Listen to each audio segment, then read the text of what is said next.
En 2022, les prix n'ont pas vraiment évolué. Ça dépend, en province, pareil, il y a eu des petits ajustements, mais pas très significatifs. Est-ce que vous pensez qu'en 2023, compte tenu de ce contexte financier, les prix devraient diminuer? Est-ce qu'il y a une bulle ou pas? Non, il n'y a pas de bulle. Pas de bulle, pas de fracture.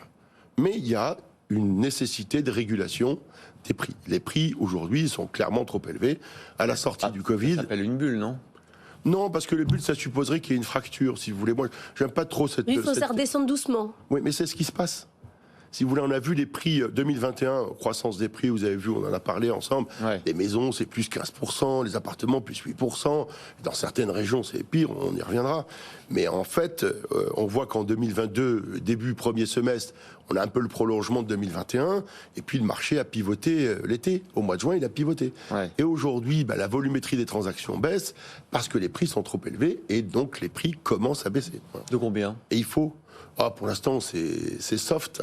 C'est à Paris, moins 1,2 par exemple, si vous voulez. On va être dans une fourchette entre 1 et 3%.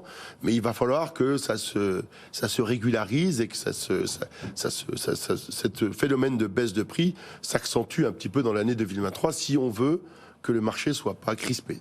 Post-Covid, on a vu un certain nombre de villes, de provinces exploser, voire même avoir du mal à gérer l'envie d'aller dans certaines villes. Est-ce que ça continue, des villes comme Vannes, comme Angers, comme ça, ou est-ce que ça se stoppe? Non, elles sont à saturation du prix. Ah oui. C'est-à-dire on a atteint le plafond de verre. Vous savez, il y a une réalité. Ce marché, il a quelque chose de fantastique.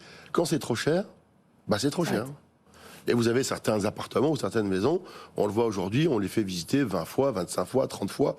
Donc soit il a un défaut majeur qui fait qu'il n'est pas vendable, soit c'est que le prix n'est pas en équation avec le marché sur lequel il se situe. Donc on va passer d'un marché, je l'explique comme ça, de la valeur au prix.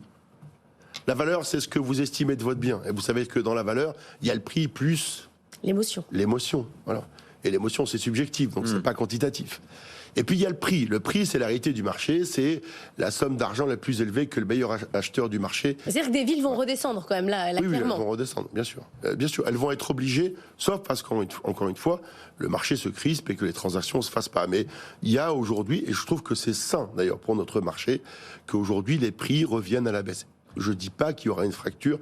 Personne ne va baisser de 20 ou 25%. C'est une vue de l'esprit, tout simplement parce qu'il y a malgré tout une loi du marché profonde et que la demande de logement est supérieure à l'offre. Vous pouvez le tourner dans tous les sens. C'est une réalité de notre marché. Et c'est pas une année comme celle-ci où vous savez mieux que moi, les promoteurs sont en berne, avec 90 000 logements neufs mis sur le marché. Là où, d'après Alain Dinin, qui est une référence pour moi en matière de logement neuf, exprimait un besoin de 500 000 logements par an. Donc, tant qu'il y aura cette tension sur le marché, il n'y aura pas de fracture de l'immobilier.